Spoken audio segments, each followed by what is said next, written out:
들은 거부할 권리가 있거든요. 그런데 어떤 압력에 의해서 이걸 입수했다면 이것 또한 저는 문제가 되는 것 같은데, 문제는 이분들이 대단히 신속하게 이를 입수했고 또 입수한 이후에는 조작할 가능성도 있습니다. 그래서 저는 이 부분에 대해서는 국회 안행위 새누리당의 도움을 받든지 해서 특별히 감찰이 필요할 것 같고요. 또 하나 문제는 통화입니다. 지금 그 김현 의원이 사건 당일날 어딘가 전화를 했다 그러고 이미 지금 여의도에는요, 김현 의원이 경찰 간부하고 통화했다는 이야기들이 퍼지고 있습니다. 만약 이게 사실이라면 이번 수사가 공정하지 못하게 될 가능성이 대단히 큽니다. 이 부분에 대해서 차기환 변호사 측은 경찰에 대해서 또는 검찰에 대해서 이 김현 의원이나 김현 의원의 비서관 이런 사람들의 통화 내역을 조회해달라 이런 요구는 해보셨습니까?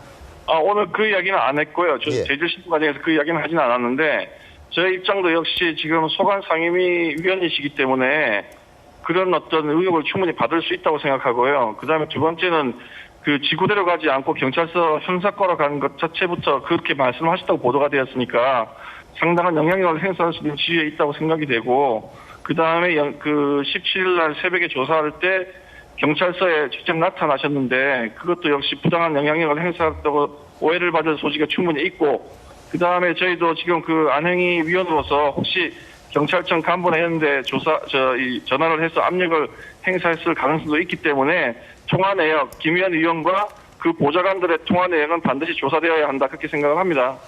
네, 근데 지금 그 정도면 이미 증거가 상당히 조작이 될 가능성도 있고 조작이 됐다는 또 그런 의혹도 생기고 하는데, 지금 그럼에도 불구하고 구속영장이 다 기각됐잖아요.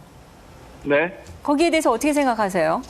저는 증거 조작이라고까지 말하는 건 지나친 이야기라고 생각이 되고요. 다만 이 사건은 진행되는 과정을 보면 그 피해자들이 이야기를 맞추어서 목격자들과의 쌍방폭행으로 몰고 갑니다. 그리고 대리기사에 대해서는 그냥 단순히 멱살 잡은 것뿐이라고 처음에 변론은 그렇게 주장을 해왔습니다. 그 변론의 근거가 그들이 입수한 CCTV를 근거로 한 것이 아닌가, 저는 강하게 그런 추정을 하고요. 그런 참에는 그 CCTV 입수 경위는 또 한 번 말씀드리지만 분명히 밝혀져야 된다. 어떤 경위를 입수해서 그걸 그 토대로 변론한 것이 아닌가. 그런 부분은 어떤 그 과정에서 혹시 또 부당한 영향력이 행사는 없었는가, 그런 부분이 좀 규명돼야 될 돼야 될 점이고, 영장이 기각된 것에 대해서는 법원의 판사님이 판단을 하시겠지만 우리나라 영장 발부 사유 중에서 증거인멸의 염려라든지 도주의 우려라고 하는 게 상당히 주관적인 사유입니다. 우리가 솔직히 이야기하자면 반드시 그 사유만 심리 기준으로 삼지는 않아 왔습니다.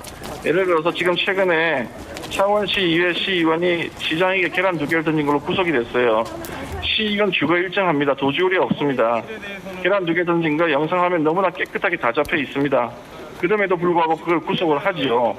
그렇다면 그건 왜 그렇겠습니까? 그거는 사안에 따라서는 국가의 질서라든지 또는 피해의 중대성이라든지 여러 가지 사정을 고려해서 영장을 발부하고 있습니다. 이번에 3명 다 기각을 하셨는데 그중에 한 명의 경우에는 지금 피해를 말리기 위해서 가장 개입의 정도가 적었던 한 명을 지목을 해서 그 사람한테 맞아서 이빨이 6개가 부러졌다고 그렇게 주장을 했는데, 이빨 6개 부러진 게 아니라 보철한이라는 것이 지금 밝혀져 있고, 때렸다고 하는 부분도 지금 명확한 증거가 없어서 사실상 무고 아니냐는 생각도 드는데, 그런 부분에 대해서까지도 영장을 기각한다고 하는 것은 상당한 좀 지나친 것 아닌가라는 그런 개인적으로 좀 아쉬운 점은 있습니다.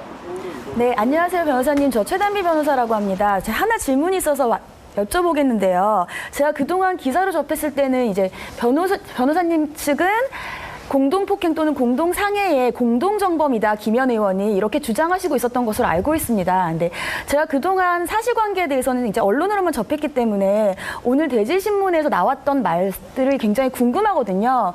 오늘 대질신문에 참석하셨을 때에도 여전히 이제 공동정범까지 가능한지 아니면 방조범 정도로 끝날지 변호사님의 의견이 계속 어떠신지 사실 좀 궁금하거든요. 어떠십니까?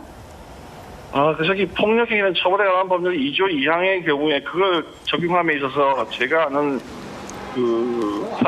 사례로서는 그 범죄의 방조범이라고 하는 것은 사실상 거의 없다고 생각됩니다. 왜냐하면 그 범죄의 경우에는 이제 공동화에 폭행하니까 집단 패싸움이라든지 또는 여러 사람의 한 명을 구타한다든지 이럴 때 적용하는 것인데, 그럴 때 사실 한 사람이 맞을 경우에 누가 어디를 때리고 누가 어디를 때리고 하는 것을 구별할 수도 없고, 그 다음에 처음에 싸움이 시작될 때 어떤 시비를 발단을 제공하고 그 사람이 그 현장에 있으면서 이를 말리지 않으면 다 같이 그냥 공범으로 처벌하는 그런 규정의 취지라고 알고 있거든요. 그런데 이제 일반인들이 그 범죄에 대해서 그냥 그 일반 형법상의 그 공동 승법 이론을 자꾸 적용하는데 그런 건 아니라고 생각됩니다. 그래서 이 사건의 경우에도 대리기사가 다른 콜을 받기 위해서 가겠다고 하는 것을 한 10여 번 이상 계속 못 가게 하면서 언성을 높이고, 그 다음에 그 대리기사한테 계속 너 소속이 어디냐, 소속 회사 대라, 신분증 내라, 그런 식으로 위협을 하고, 그 다음에 길 가는 행인 이를 도와주기 위해서 명함을 보고 이런 건 트위터에 올리면 된다고 하는 걸 듣고 명함을 회수하라고 지금 이야기했다고 대리기사는 주장합니다. 그 정도인 상태에서 폭행이 시작됐고 그 현장에 있었고 들리지 않았다 정도라면은 저희 생각에는 뭐 폭력이든 처벌에 관한 법률 2조 2항의 공동화의 폭행에는 해당될 수 있다라고 생각을 하기 때문에 그래서 저희는 고소한 겁니다. 네, 마지막으로 합의 가능성이 남아 있나요? 그거는 대리사분의 의사에 따라야 되기 때문에 저희가 뭐 가타부타 말할 수는 없는데 이런 말씀을 좀 드리고 싶어요. 네. 일단 피해를 당한 사람 입장에서 먼저 연락하기 전에 합의를 하자고 자꾸 종용하거나 이렇게 접촉하는 것 자체가 제2차적인 심리적인 압박이 이런 걸 가는 거 아닌가. 저는 좀 그런 생각이 듭니다. 네, 오늘 전화 연결 바쁘신데 해주셔서 고맙습니다. 네, 감사합니다. 네, 전화 연결하는 사이에 오디오 상태가 예를 들어서 지금 최근에 창원시 이회 시의원이 시장에게 계란 2개를 던진 걸로 구속이 됐어요. 시의원 주거 일정합니다. 도주율이 없습니다. 계란 2개 던진 거 영상화면 너무나 깨끗하게 다 잡혀 있습니다. 그럼에도 불구하고 그걸 구속을 하지요. 그렇다면 그건 왜 그렇겠습니까? 그거는 사안에 따라서는 국가의 질서라든지 또는 피해의 중대성이라든지 뭐 여러 가지 사정을 고려해서 영장을 발부하고 있습니다.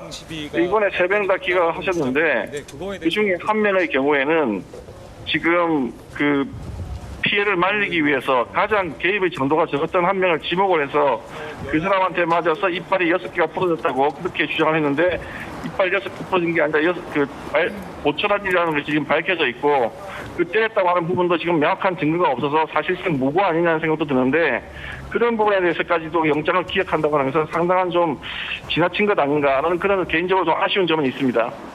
네, 안녕하세요, 변호사님. 저 최단비 변호사라고 합니다. 제가 하나 질문이 있어서 여쭤보겠는데요. 제가 그동안 기사로 접했을 때는 이제 변호사님 측은 공동폭행 또는 공동상해의 공동정범이다, 김현 의원이 이렇게 주장하시고 있었던 것으로 알고 있습니다. 근데 제가 그동안 사실관계에 대해서는 이제 언론으로만 접했기 때문에 오늘 대질신문에서 나왔던 말들이 굉장히 궁금하거든요.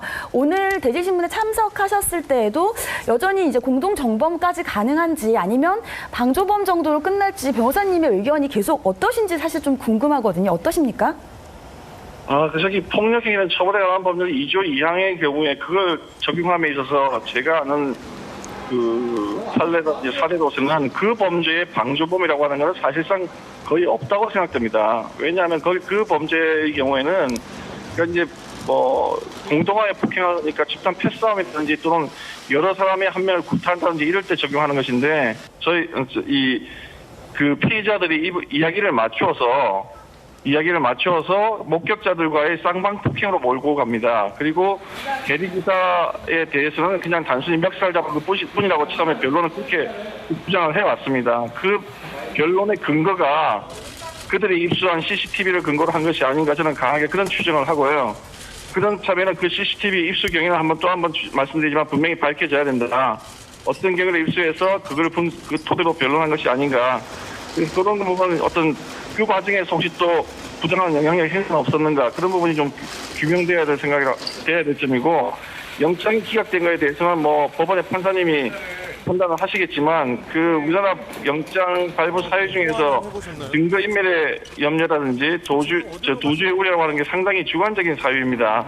우리가 솔직히 이야기하자면 반드시 그 사유만 그 심리 기준으로 삼지는 않아 왔습니다. 라는 것 자체부터 그렇게 말씀하셨다고 보도가 되었으니까 상당한 영향력을 행사할 수 있는 지위에 있다고 생각이 되고 그 다음에 그 17일 날 새벽에 조사할 때 경찰서에 직접 나타나셨는데 그것도 역시 부당한 영향력을 행사했다고 오해를 받을 소지가 충분히 있고, 그 다음에 저희도 지금 그 안행위 위원으로서 혹시 경찰청 간부나 이런 데 전화를 해서 압력을 행사했을 가능성도 있기 때문에 통화 내역, 김의원 의원과 그 보좌관들의 통화 내역은 반드시 조사되어야 한다, 그렇게 생각을 합니다. 네, 근데 지금 그 정도면 이미 증거가 상당히 뭐 조작이 될 가능성도 있고 조작이 됐다는 또 그런 의혹도 생기고 하는데 지금 그럼에도 불구하고 구속영장이 다 기각됐잖아요. 네. 거기에 대해서 어떻게 생각하세요? 저는 증거 조작이라고까지 말하는 건 지나친 이야기라고 생각이 되고요. 다만 이 사건을 진행되는 과정을 보면 들은 거부할 권리가 있거든요. 그런데 어떤 압력에 의해서 이걸 입수했다면 이것 또한 저는 문제가 되는 것 같은데, 문제는 이분들이 대단히 신속하게 이걸 입수했고 또 입수한 이후에는 조작할 가능성도 있습니다. 그래서 저는 이 부분에 대해서는 국회 안행위 새누리당의 도움을 받든지 해서 특별히 감찰이 필요할 것 같고요. 또 하나 문제는 통화입니다. 지금 김현 의원이 사건 당일날 어딘가 전화를 했다 그러고 이미 지금 여의도에는요, 김현 의원이 경찰 간부하고 통화했다는 이야기들이 퍼지고 있습니다. 만약 이게 사실이라면 이번 수사가 공정하지 못하게 될 가능성이 대단히 큽니다. 이 부분에 대해서 차기환 변호사 측은 경찰에 대해서 또는 검찰에 대해서 이 김현 의원이나 김현 의원의 비서관 이런 사람들의 통화 내역을 조회해달라, 이런 요구는 해보셨습니까? 오늘 그 이야기는 안 했고요. 예. 제주 신고 과정에서 그 이야기는 하지는 않았는데, 저희 입장도 역시 지금 소관 상임위 위원이시기 때문에 그런 어떤 의혹을 충분히 받을 수 있다고 생각하고요. 그 다음에 두 번째는 지구대로 가지 않고 경찰서 형사과로